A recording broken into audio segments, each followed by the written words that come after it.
मिंबर नूर पे दोनों अफरोज़ मुअज़्ज़ज़ उलमाए किराम व जुमला हाज़रीन, अस्सलामु अलैकुम व रहमतुल्लाहि ताला व बरकातुहू।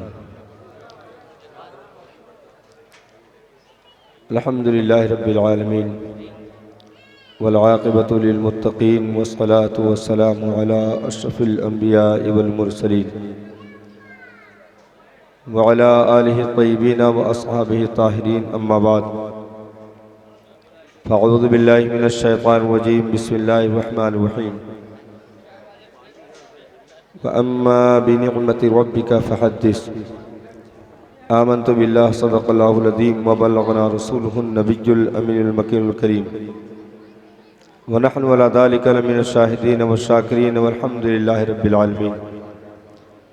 आइए हम आप खुलूस व मोहब्बत के साथ दोनों आलम के मालिक व मुख्तार रूही फ़िदाउ जनाब अहमद मुश्तबा मोहम्मद मुस्तफ़ा सल्लल्लाहु ताला अलैहि वसल्लम के बारगाह नूर में दुरूद पाक का तोहफ़ा पेश फरमाने और पढ़ें बाबा से बुलंद अल्लाहुम्मा सल्ली अला सय्यदना शफ़ीअना हबीबना मौलाना मुहम्मदिल मादिल जूद वल करम व आलिहि व अस्हाबिहि बारिक वसल्लम। सलातु व सलामुन दाइमन अलैका या रसूलल्लाह सल्लल्लाहु ताला अलैहि वसल्लम। सुबह तैबा में हुई बढ़ता है बड़ा नूर का, सुबह तैबा में हुई बढ़ता है बड़ा नूर का, सदका लेने नूर का आया है तारा नूर का। मैं गदा तू बादशाह भर दे प्याला नूर का, नूर दिन दूना तेरा दे डाल सदका नूर का। सुभान अल्लाह, सुभान अल्लाह। तेरी नस्ले पाक में है बच्चा बच्चा नूर का, तू है ऐने नूर तेरा सब घराना नूर का। नारियों का दौर था दिल जल रहा था नूर का, तुझको देखा हो गया ठंडा कलेजा नूर का। ऐ रज़ा ये अहमद नूरी का फैज़े नूर है, हो गई तेरी गज़ल बढ़कर कसीदा नूर का। हज़रात, परवरदिगार आलम जल्ला मजदहुल करीम का शुक्र व एहसान कि उसने हम तमामी को अपने प्यारे महबूब की मुक़द्दस उम्मत में पैदा फरमाया। ये माह नूर की मुक़द्दस साअतें चल रही हैं, जिस अजीम साअत में परवरदिगार आलम ने अपने उस अजीम महबूब को इस कायनात को अता फरमाया कि जिसके रुखे वद्दहा की चमक से सिर्फ मक्का की दरो दीवार नहीं बल्कि कायनात के गोशे गोशे चमक गए और उन तारीक दिलों को रोशनी अता हुई जो बरसों से रोशनी के लिए गली गली मारे फिर रहे थे। क्या जुमला है माशाअल्लाह। परवरदिगार आलम ने एहसान अजीम फरमाया अपने मुक़द्दस रसूल को भेज करके। बहुत इंतज़ार के बाद वो कीमती महबूब मिला है साहब। सदियां गुजर गईं, ज़माने गुजर गए इंतज़ार करते करते, और जाहिर सी बात है कि जिस कदर इंतज़ार हो नेमत की कदर व कीमत का पता लगता है। क्या कहने, क्या जुमला है, वाह वाह वाह वाह। 17-18 घंटे इंतज़ार करने के बाद मगरिब के वक्त चंद घूंट चंद कतरात पानी की कीमत का अंदाज़ा हो जाता है। और यहाँ 17-18 घंटे का मसला नहीं है साहब, बल्कि करोड़ों साल का मामला है। अल्लाह अकबर, अल्लाह अकबर। और इंतजार अपनी तबीयत से नहीं किया गया, रब के हुक्म से किया गया। वाह वाह। इंतजार अपनी तबीयत से नहीं, रब के हुक्म से किया गया कि हजरत आदम से हजरत ईसा तक 1 लाख कमो बेश 2,24,000 अंबिया की अरवाह से रब ने ये वादा लिया हो कि अगर मेरा महबूब तुम्हारे दौर में आ जाए तो तुम्हें इमदादो नुसरत करनी होगी, जबकि इल्मे इलाही में है कि भेजना नहीं है। इल्मे इलाही में है कि इन किसी के दौर में भी महबूब को भेजना नहीं है, तो इंतजार ही तो करवाया जा रहा है। और उसमें मजीद इंतजार में शिद्दत देने के लिए इरशाद फरमाया, अगर तुम अपने वादे से फिरोगे तो नबूवत की डिग्री छीन करके फासिकीन की जमात में कर दिया जाएगा, ताकि इंतजार में कहीं गफलत ना होने पाए। 24 घंटे हर वक्त हर लम्हे उस महबूब की राहें पलकें बिछाकर देखी गई हैं साहब। इतना कीमती है मेरा नबी। उस अजीम कीमती महबूब को इस मुकद्दस और मुनव्वर महीने में परवरदिगार आलम ने हमें अता फरमाया है।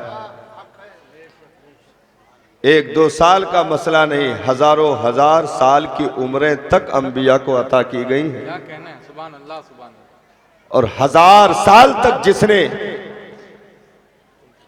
उस महबूब का रास्ता तका हो, फिर भी जाहिरी तौर पर जियारत नसीब ना हुई हो, उससे पूछो कि इंतजार करने का दर्द कैसा होता है।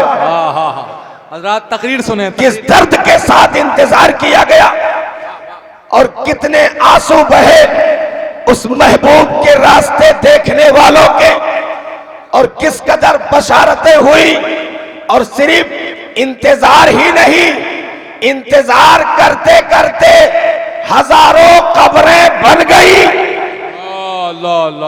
लेकिन महबूब की जियारत बज़ाहिर हो न सकी।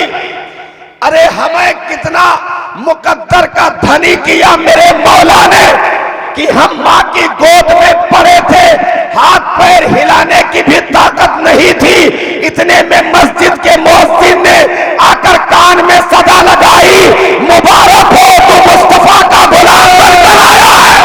नारे तकबीर, नारे रिसालत, आमदे मुस्तफा, ख्वाजा का हिंदुस्तान। फ्री में वो तोहफा रब ने अता किया साहब, फ्री में वो तोहफा अता किया। न सदियां गुजरी न लम्हात गुजरे, न हमने रास्ते देखे न इंतजार किया। फ्री में हम सोए हुए थे आंखें बंद किए हुए, अचानक ये खबर सुना दी गई कि तू किसी और का नहीं महबूब का उम्मती बनकर आया। उसके बाद भी अगर हम कद्र ना कर सके तो हमारी बदकिस्मती है। क्या कहना है, जिंदाबाद। न जाने कितने पलकों ने गर्म आंसुओं से गुस्ल किए साहब, सदियां गुजर गई हैं, क्या अच्छा है। जमाने गुजर गए। जरा तो अव्वल हिमरी की वो दास्तान दोहराओ कि जब उलमाए रब्बानियीन की मुकद्दस जमात के साथ उसने उस जमीन पर कदम रखा जहां आज मदीनतुल मुनव्वरा है, तो उन लोगों ने, उन उलमाए रब्बानियीन ने वहां के नकूश देखे, दरख्तों को देखा, पहाड़ियों को देखे, तो उन्होंने कसम खा ली कि हमारी मौत भी हो जाएगी फिर भी हम इस जमीन को छोड़ नहीं सकते। बादशाह ने कहा रुखसती का वक्त हो गया, काफिला लेकर चलो। उलमा ने कहा बादशाह हमारी गर्दनें भी कट जाएंगी फिर भी हम इस जमीन को नहीं छोड़ेंगे। कहा आखिर इतने दिनों से सफर में हो, कहीं रुकने की जिद नहीं की, इस जमीन में कौन सी खास बात है जहां आज तुम जिद किए बैठे हो और कह रहे हो गर्दनें कट जाएंगी फिर भी इस जमीन से हम जुदा ना होंगे, वजह क्या है? तो उन उलमाए रब्बानियीन ने जवाब दिया था तुब्बे अव्वल हिमेरी को कि ये जमीन हमें जान से ज्यादा इसलिए प्यारी है कि आखिरी नबी हिजरत करके इसी जमीन पर आने वाला है। इसी जमीन पर उस आखिरी पैगंबर की आखिरी आरामगाह भी बनेगी, इसलिए हमारी कब्रें भी बन जाएंगी। बादशाह हम इस जमीन को नहीं छोड़ सकते। कहा उस नबी को आने में तो अभी लंबे अरसे बाकी हैं, अभी तो ज़माना बहुत बाकी है, अभी तो बहुत सदियां देखनी बाकी हैं। तो सुनो इश्क की बोली सुनो। उन उलमा ने जवाब दिया हम इसलिए यहाँ नहीं रुके कि हमारे ही दौर में वो नबी आ जाए। हम इसलिए यहाँ नहीं रुक रहे कि हमारे ही दौर में वो नबी आए।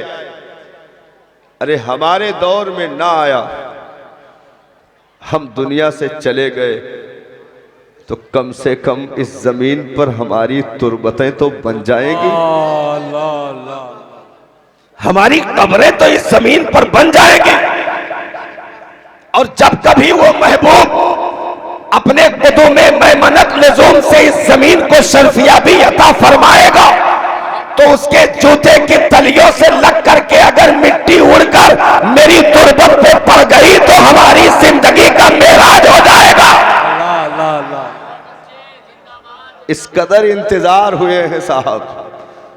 तो फिर उस बादशाह ने कहा ठीक है, फिर यहाँ तुम लोग रुक जाओ भाई, जब इस कदर जिद किए हुए हो तो रुक जाओ।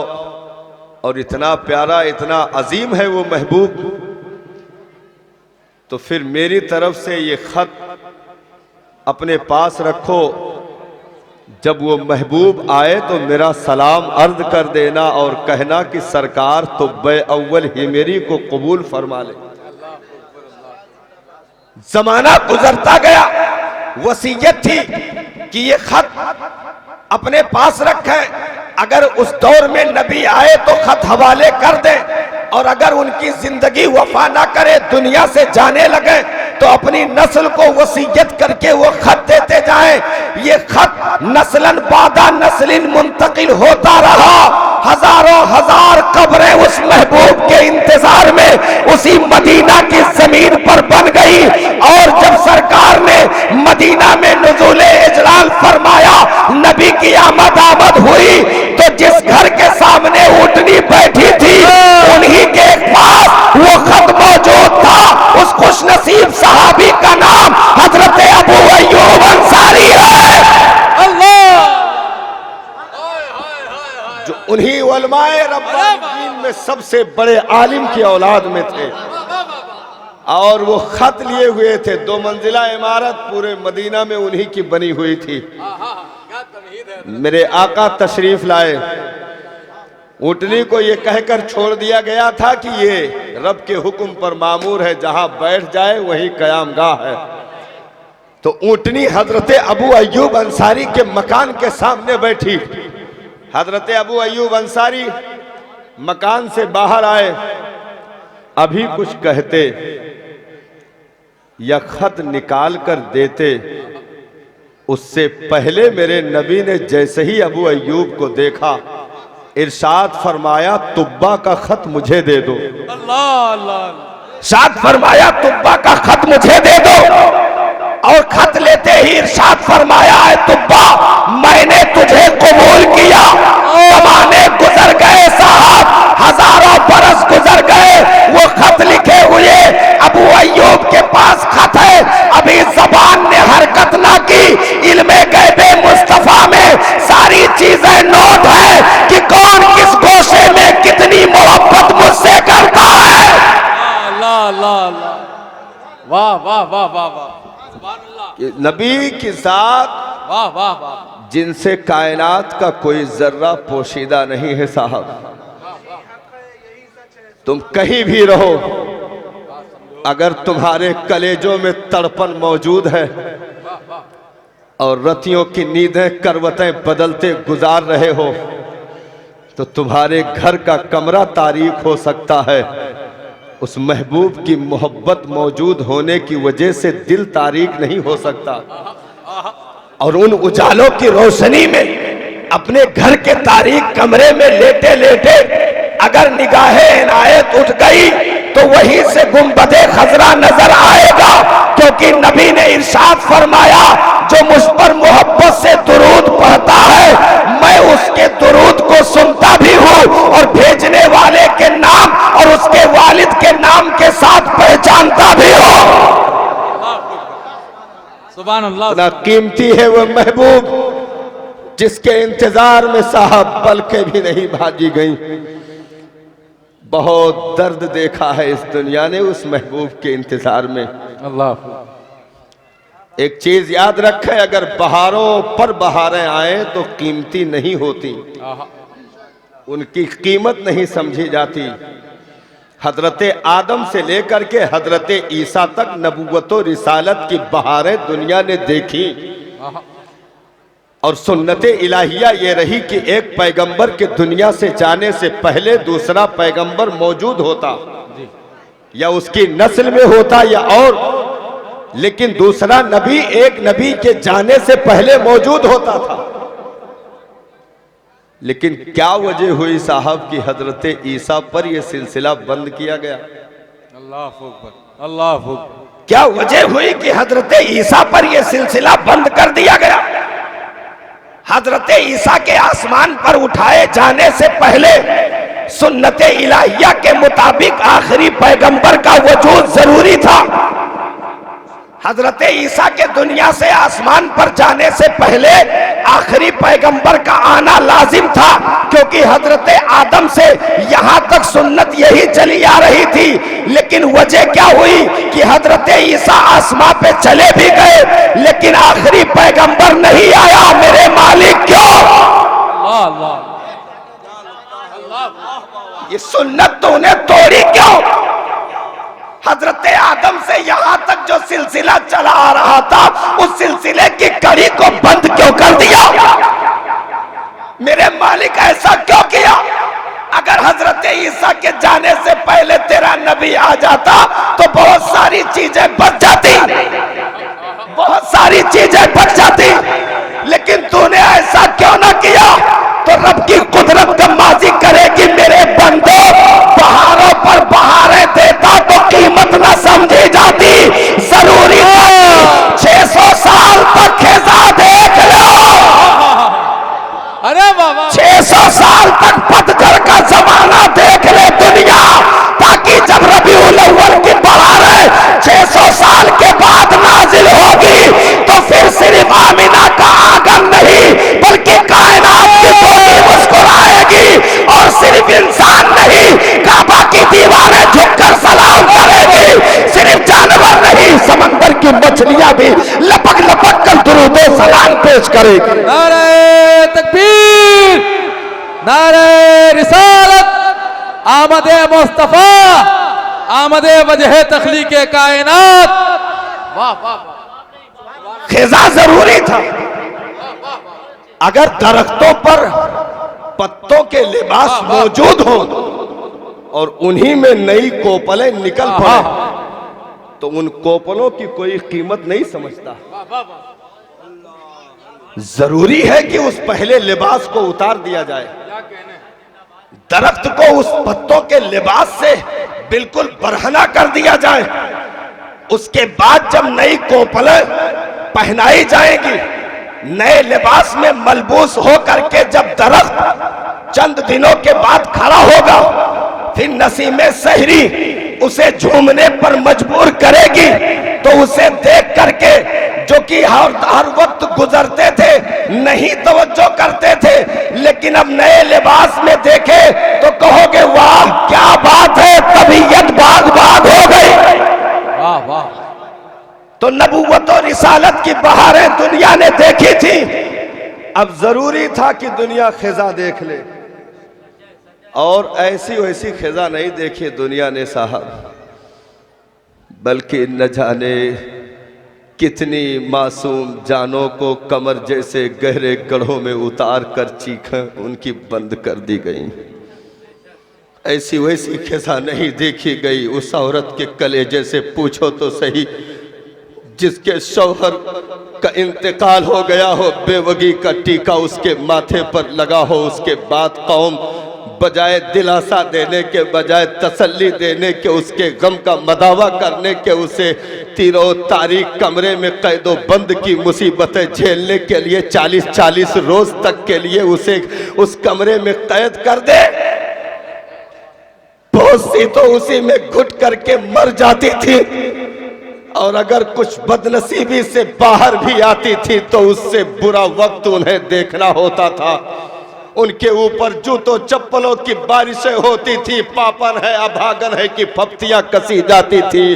सीटियां और तालियां बजा बजा करके उनकी आबरू को तार तार किया जाता था। न उस औरत का अपना कोई सगा भाई होता था, न कोई बहन होती थी, न कोई अपना शौहर होता था, न कोई उसका बाप होता, न उसकी कोई माँ होती। उसे अभागन कह करके घुट घुट कर गली कूचों में उन पत्थरों से टकरा टकरा करके अपनी जाने देने पर कौम मजबूर कर चुकी थी।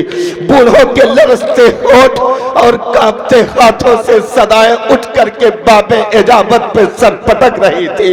इस जमीन ने अपने कलेजे को इस तरीके पर सुखा दिया कि चश्मे सदियां हो गई थी, उबलना भूल गए थे और दरिया ने करवटें बदलना छोड़ दिया था। किनारे तशना लब हो करके दरिया का रास्ता तक रहे थे कि कब लहरें आएगी, हमारी प्यास बुझाएगी। जमीनों ने हरियाली चूस ली थी और दरख्त नंगे हो गए थे, फलों से पत्तों से खाली हो गए थे, जानवरों के थन दूध से खुश्क थे। ऐसी वैसी खिजा दुनिया ने नहीं देखी है। बहुत बड़ा पतझड़ आया इस जमीन पर और इतना बड़ा पतझड़ था कि सिर्फ दरख्तों के पत्ते नहीं झड़े बल्कि लोग अपनी इंसानियत के पत्ते भी झाड़ कर नंगे हो चुके थे। अपने इंसानियत के पत्ते को उतार करके नंगे हो गए थे। आबरू तार तार कर दिया गया था और बीच चौराहे पर किसी की इज्जत को नीलाम किया जाता, कोई उंगली उठाने वाला या खामोश करने वाला नहीं मिलता था। दूर दूर तक किसी की भी सुहाग को बचाने वाला, किसी के सिंदूर की हुर्मत को रखने वाला कोई दूर दूर तक मसीहा नजर नहीं आ रहा था। यहाँ तक कि एक सगी माँ से सगा बेटा निकाह करके उसे अपनी बीवी बना लेता था।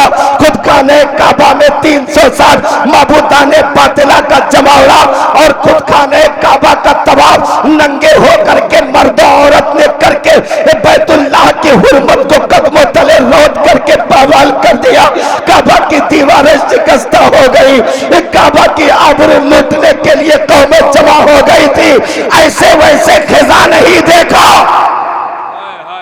बहुत बड़ा पतझड़ देखा है इस दुनिया ने, बहुत बड़ा पतझड़ देखा है साहब। एक दो वक्त हो तो चल जाए, 600 सदियां माने रखती हैं साहब, 600 सदियां माने रखती हैं।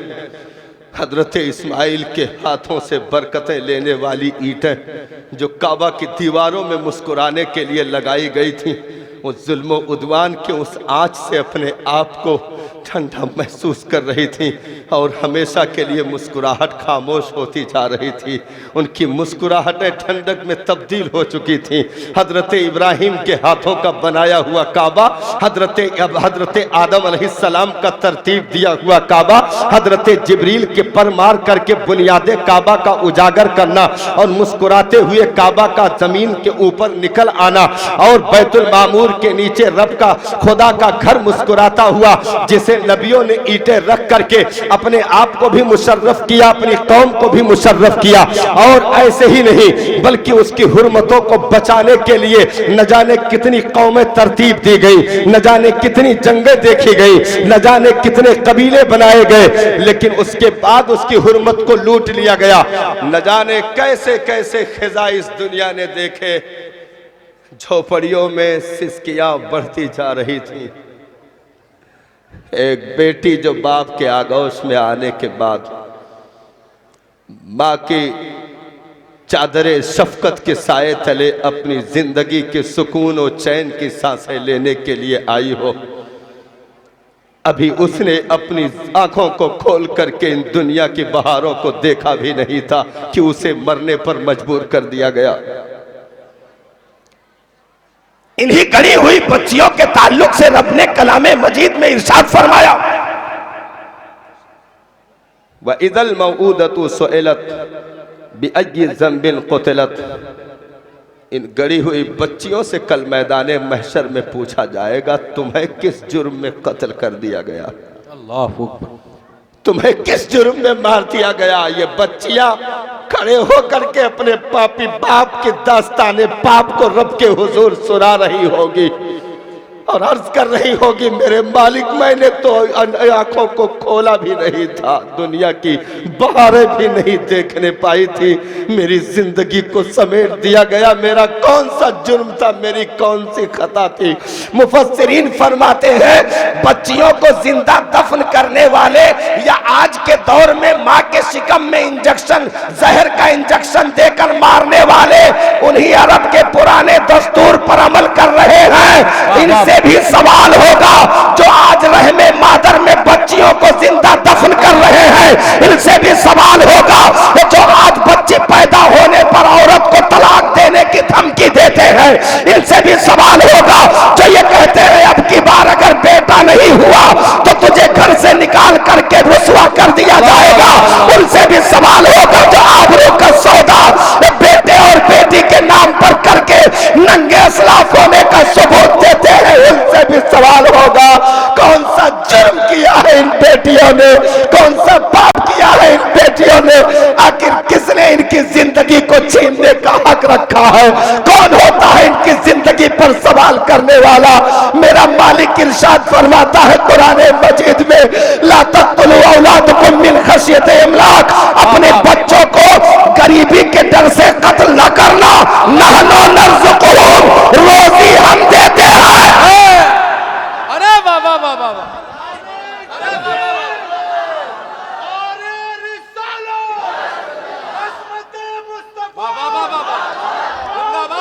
जिंदाबाद, वाह वाह वाह वाह, रोजी हम देते हैं, तुम्हें किसने हक दिया उनका गला दबाने का, तुम्हें किसने हक दिया एक बाप की बेटी को ताना दे करके उसे फांसी के फंदे तक पहुंचने की मोहलत देना, ये तुम्हें हक किसने दे दिया, बेटियों पर उंगली उठाना। अरे नादान, तू जो बोल रहा है वो भी किसी औरत का सदका है, जिससे बोल रहा है वो भी औरत का सदका है। वाह वाह वाह, तूने औरतों को मजबूर कैसे समझ लिया, औरतों को अभागन कैसे समझ लिया, औरतों को बदनसीब कैसे समझ लिया।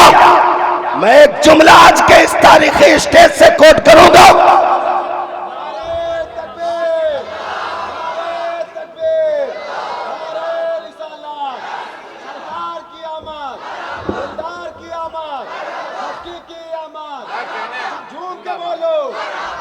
वाह वाह वाह, वो कोई मर्द नहीं है दुनिया में जिसके अंदरूनी आज़ा पर नबी 9 महीने कयाम किया हो,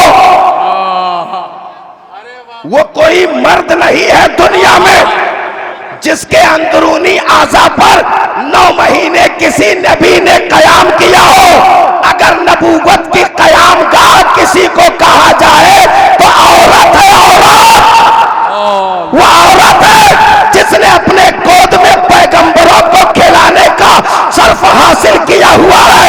ये औरतें मजबूर नहीं है, मुख्तार है, और ये अगर अपने आप पर आ जाए तो शौहर को भी मुख्तार बना देती है।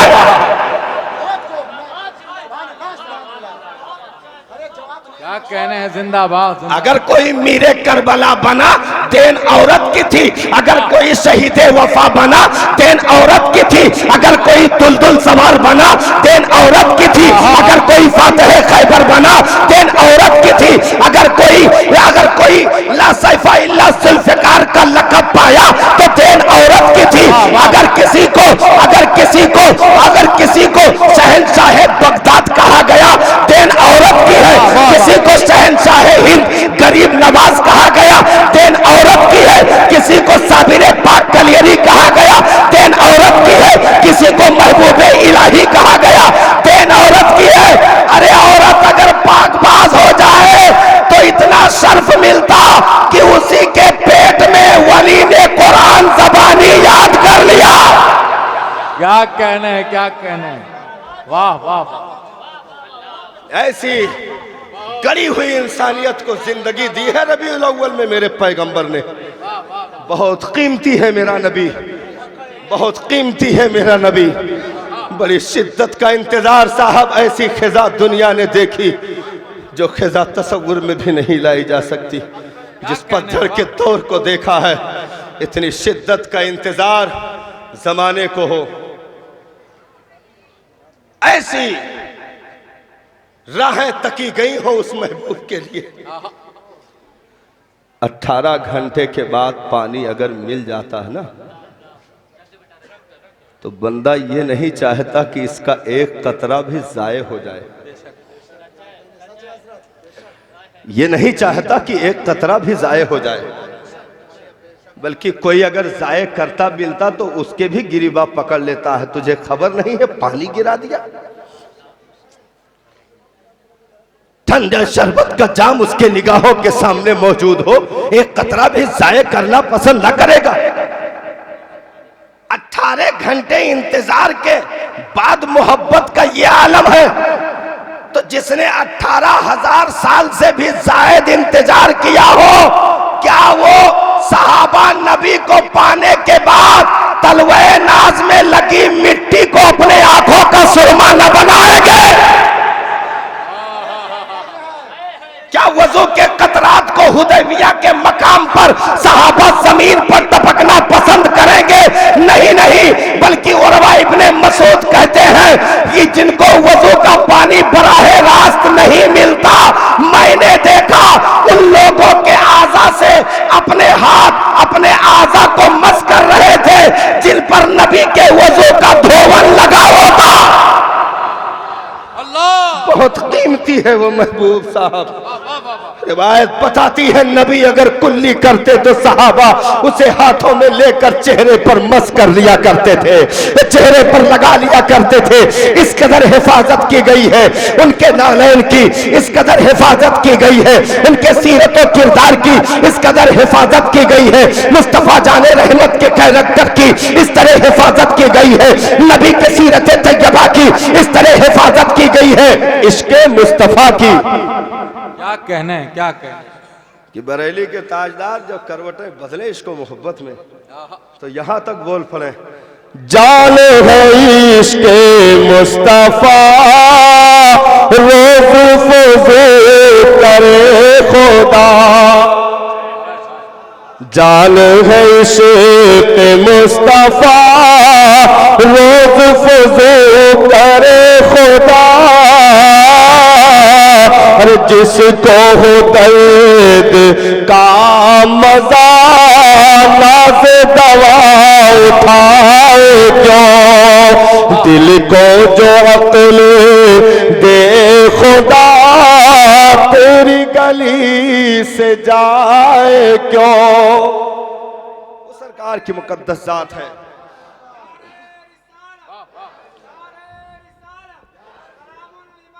मेरे आका सल्लल्लाहु ताला अलैहि वसल्लम इस कायनाती हस्ती पर नुज़ूल जलाल फरमाते हैं, जाहिर सी बात है नेमत जितनी ज्यादा कीमती होगी जिम्मेदारियां भी उतनी ज्यादा होगी। जितना बड़ा ओहदा होता है ड्यूटी भी उतनी सख्त होती है।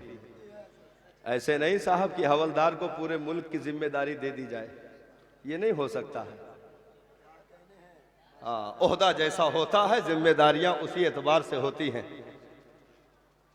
अगर रहमतुल लिल आलमीन बना करके भेजा गया है तो चप्पे चप्पे को राई के दाने से भी कम करके पूरी कायनात को उनकी हथेली पर रख दिया गया। वाह वाह, उनकी हथेली पर रख दिया गया। वाह वाह, जिस कदर ड्यूटी है अख्तियारात उसी एतबार से है। मेरे आका सल्लल्लाहु ताला अलैहि वसल्लम को तमाम तर खूबियां जो पिछली गुजर चुकी सब वजूद मुस्तफ़ा में रख दी गई, लेकिन अंबियाए कराम में हजरत आदम से ईसा तक इम्तिहानात भी हैं।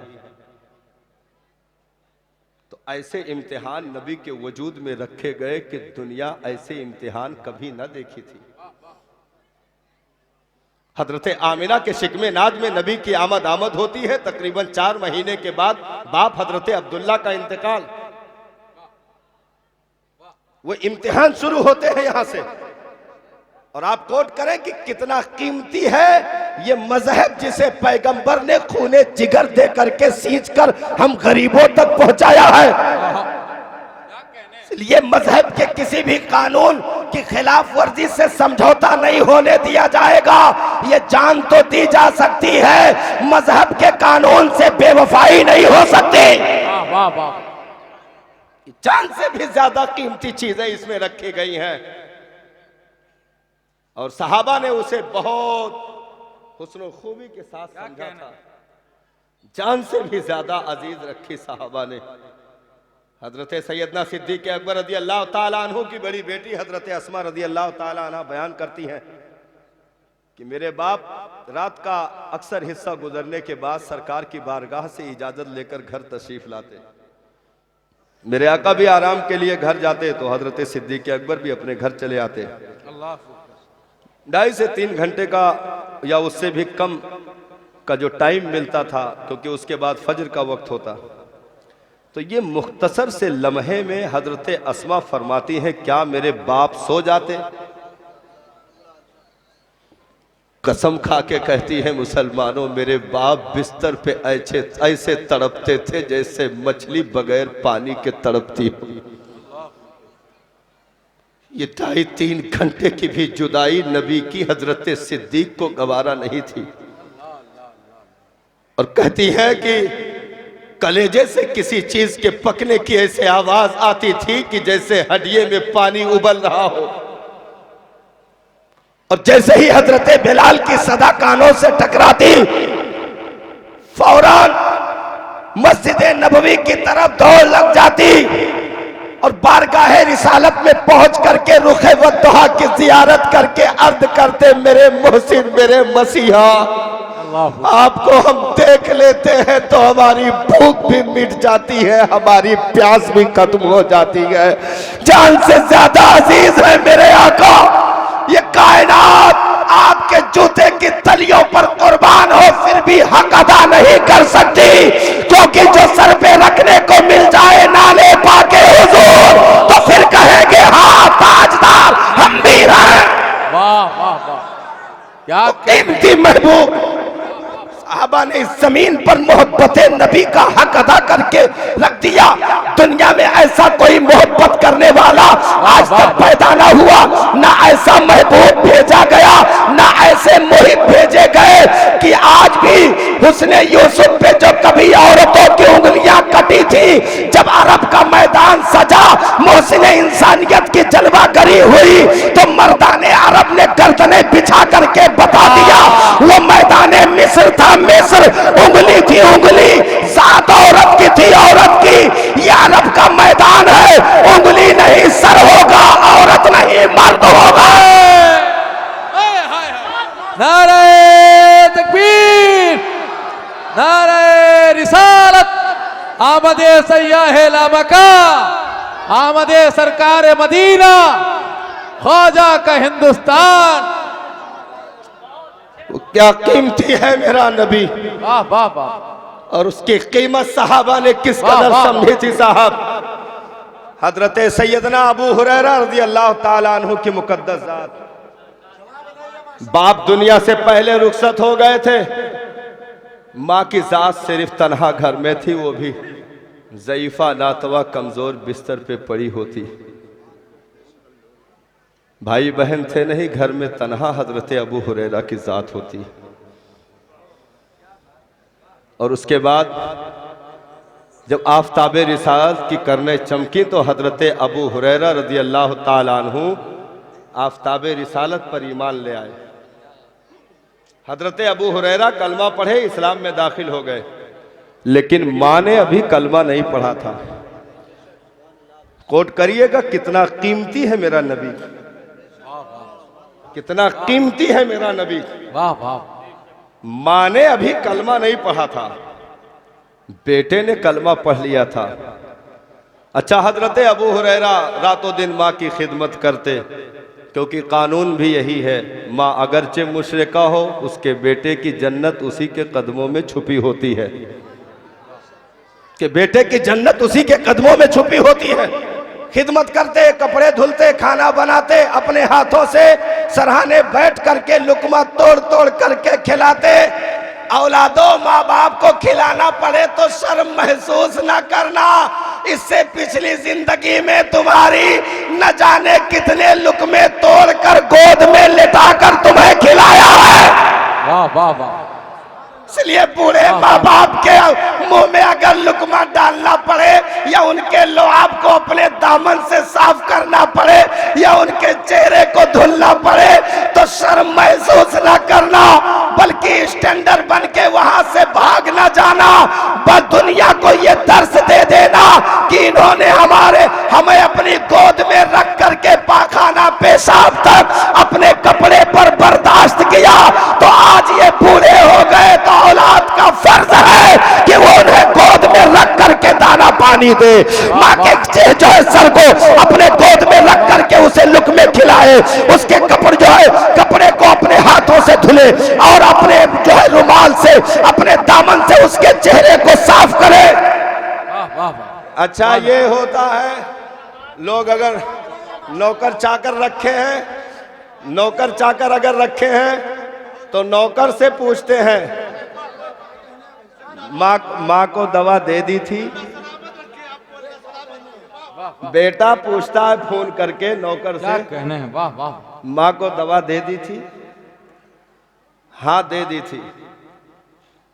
माँ बीमार है, दवा पे दवा दी जा रही है, लेकिन सेहत के बजाय मर्ज की तरफ बढ़ रही है। 5 साल हो गया, बेटा दुबई में है, सऊदी में है, नौकर है घर पे, वही देख रेख कर रहे हैं। किसी पड़ोसी ने फोन करके कहा कि जितनी दवाएं चलती हैं उसकी सेहत बिगड़ती जा रही है, मेरा मशवरा यह है कि तू आ जा, उसके सिरहाने बैठ जा, सैकड़ों हॉस्पिटल फेल हो जाएंगे, एक औलाद की मोहब्बत उसे जिंदा कर देगी। अरे वाह वाह वाह वाह। एक सगे बेटे की मोहब्बत जो उसे सिरहाने बैठ करके शफकतों की उंगलियां पकड़कर अपने होठों से चूमने के बाद जो सेहत उसे मिलेगी, दुनिया के किसी कैप्सूल और टेबलेट में वो सेहत नहीं रखी गई है। जो सगे औलाद का मोहब्बत के साथ बूढ़े माँ बाप के पाँव को दबाना या सिरहाने बैठ करके सर की मालिश करने में जो सेहत रखी गई है, दुनिया के किसी दवा में वो सेहत नहीं है। वाह वाह वाह, क्या कहने हैं, वाह वाह वाह। सुभान अल्लाह सुभान अल्लाह। सलामत रहें, सलामत रहें, माशाअल्लाह। हजरत अबू हुरैरा ने वो मिसाल कायम की, वो मिसाल कायम की, कपड़े धुलते उस बूढ़ी खातून के और हाथों से खाना बना करके अपने हाथों से लुक़मे तोड़ तोड़ कर खिलाते उस खातून से। अच्छा देखते कि किसी दिन बूढ़ी का मूड थोड़ा फ्रेश है, अच्छे मूड में है, तो कान के करीब जाकर चुपके से कहते, माँ इस्लाम का कलमा पढ़ ले। अल्लाह अल्लाह अल्लाह अल्लाह अल्लाह। वो झटक देती, हट जा, इसीलिए तो खिदमत कर रहा है। ना ना, मैं कलमा पढ़ने वाली नहीं, और आज के बाद ये बातें ना करना। अच्छा बाबा ठीक है, लेटी रहे, ज्यादा गुस्सा ना कर, लेटी रहे, तेरी मर्जी। फिर वैसे ही खिदमतें होती रहती, कोई तब्दीली नहीं। फिर 2-4 दिन गुजरने के बाद देखते कि माँ अच्छे मूड में है, तो सिरहाने बैठकर चुपके से कान में सर की मालिश करते हुए कहते, माँ इस्लाम का कलमा पढ़ ले।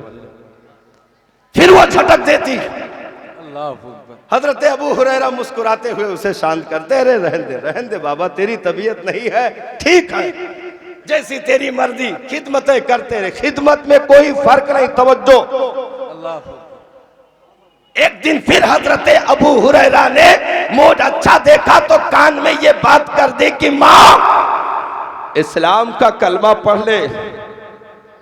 माँ ने जहां इस्लाम का इनकार किया, वहीं मादल्ला नबी की शान में गुस्ताखी कर दी,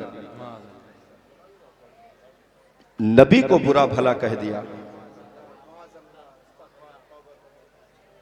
हजरत अबू हुरैरा उठकर खड़े हो गए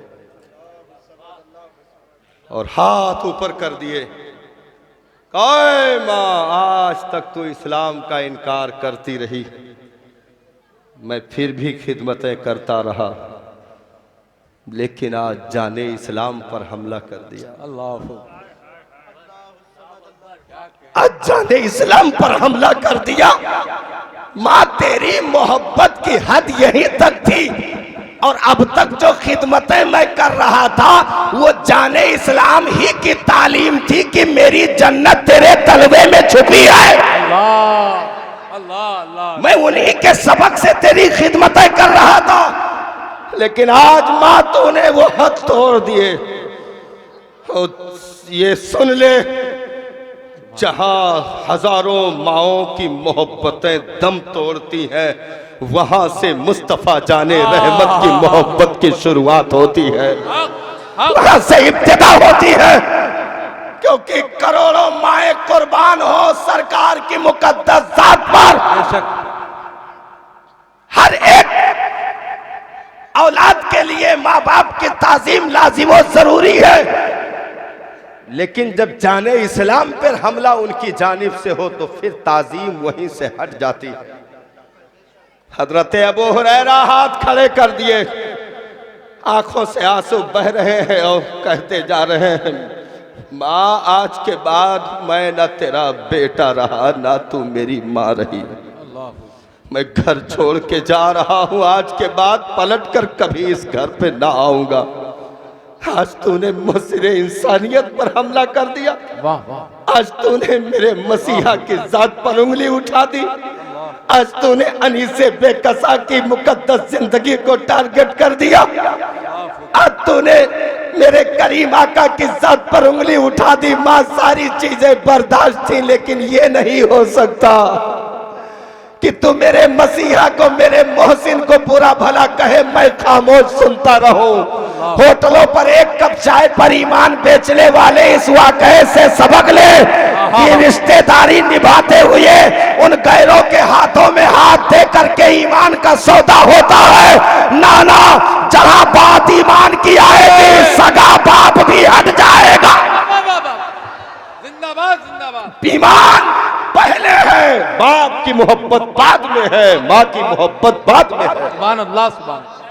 तूने मेरे मसीहा पर हमला कर दिया। हजरत अबू हुरैरा रोते हुए घर की चौखट से बाहर हो गए। अब गौर करिएगा, पीछे दूध का रिश्ता है, आगे ईमान का। पीछे खून का रिश्ता है, आगे ईमान का। सोच सोच करके परेशान भी हो रहे हैं कि मेरे सिवाय इस बूढ़ी का कोई दूसरा देखने वाला नहीं है। मैं चला जाऊंगा, इसके कपड़े कौन धुलेगा, इसको खाना कौन देगा। लेकिन फिर आगे बढ़ते चले जा रहे हैं कि आखिर इसने मेरे नबी को बुरा कैसे कह दिया। चलते चले गए और उस जगह पहुंच गए जहां सितारों की अंजुमन में आफताबो महताब को भी शर्म से झुकाने वाली जात मौजूद थी। मुस्तफा करीम की करने अंजुमने सहाबा पर बिखरी हुई थी और चार जानिब से सहाबा ऐसे बैठे थे जैसे चराग पर परवाने टूटे पड़ रहे हो। बीच में शमए रिसालत पूरी आबोताब के साथ जलवा अफरोज और चार जानिब से सिद्दीक उमर, अबू उबैदा, हजरत अबू हुरैरा, हजरत बिलाल हबशी, ऐसे मुकद्दस सहाबा जैसे परवाने रोते हुए पहुंच गए। रोते हुए हजरत अबू हुरैरा पहुंचे। जैसे रुखे व दुहा पे निगाह पड़ी, चीख उठ गई और थाने मार कर चीख चीख कर रोने लगे और सरकार के कदमे मुबारक पर सर रख कर लौटने लगे। अल्लाह अर्ज की, मेरे मसीहा, आज मैंने आपकी खातिर अपनी माँ को भी छोड़ दिया, आपकी खातिर अपनी माँ को भी छोड़ दिया। मेरे सरकार ने अबू हुरैरा को कलेजे से लगा लिया। इरशाद फरमाया, मेरे आशिक हुआ क्या, वजह क्या हुई, क्यों छोड़ दिया? कहा, मेरे आका रोज इस्लाम को बुरा कहती थी, फिर भी मैं खिदमतें करता रहता था, लेकिन आज उसने आपकी जात पर उंगली उठाई है मेरे आका, मैंने उसे छोड़ दिया। मैंने कह दिया अब घर लौट करके नहीं आऊंगा। मेरे आका ने इरशाद फरमाया, खामोश हो जाओ अबू हुरैरा, चुप हो जाओ, सोचा जा रहा है मसला क्या है, पूरी बात बताओ। आखिर ऐसे घर छोड़ के कैसे चले आए? कहा, मेरे सरकार उसने आपको बुरा कह दिया। मुझे बर्दाश्त ना हो सका, मैंने उससे कह दिया मैं तेरा बेटा नहीं, तू मेरी माँ नहीं, मैं घर छोड़ के जा रहा हूं। लेकिन सरकार, मेरे सिवा उस बूढ़ी का कोई देखने वाला भी नहीं। मेरे मोहसिन, मेरे माँ के हिदायत की दुआ कर दीजिए, मेरे माँ के हिदायत की दुआ कर दीजिए। मेरे सरकार मुस्कुराए और इरशाद फरमाया, अबू हुरैरा बस इतनी सी बात, अबू हुरैरा बस इतनी सी बात। नबी ने हाथ उठाए और रब के हुजूर अर्जी लगाई, अल्लाहुम्मा एहदे उम्मा अबा हुरैरा, मेरे मालिक अबू हुरैरा की माँ को हिदायत अता फरमा। अब ये जो कलमात सुने तो हजरत अबू हुरैरा ने घर की तरफ इजाजत लेके दौड़ लगा दी। बस आखिरी कड़ी चल रही, घर की तरफ दौड़ लगा दी। किसी ने पूछा, अबू हुरैरा इतनी तेजी के साथ घर जाते हुए कभी न दिखे, आखिर वजह क्या है, इतनी तेज रफ्तारी के साथ कहां जा रहे हो? हजरत अबू हुरैरा ने जो जुमला कहा, सुनो प्यारे, कहा यार सुन ले, दौड़ आज इसलिए लगा रहा हूं कि मैं घर पहुंचकर देखो। अल्लाह अकबर।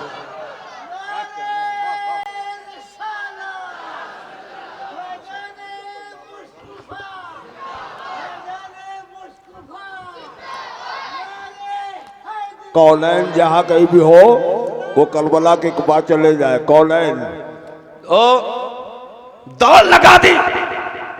पूछा, अबू हुरैरा इतनी तेजी के साथ कहां चले? इरशाद फरमाया, दौड़ इसलिए लगा रहा हूं कि देखूं घर पहले मैं पहुंचता हूं कि नबी की दुआ पहुंचती है। घर पहले मैं पहुंचता हूं कि नबी की दुआ पहुंचती है। दौड़ते चौखट तक पहुंच गए, दरवाजा बंद पाया, कुंडी खटखटाई, अंदर से आवाज आई, कौन? कहा अबू हुरैरा। अंदर से आवाज आई, बेटा मैं अभी आई। अल्लाह अकबर। अल्लाह लहजा बदला हुआ पाया, समझ गए खुशबू पहुंच चुकी है। अल्लाह अल्लाह अल्लाह। लहजा बदला हुआ पाया।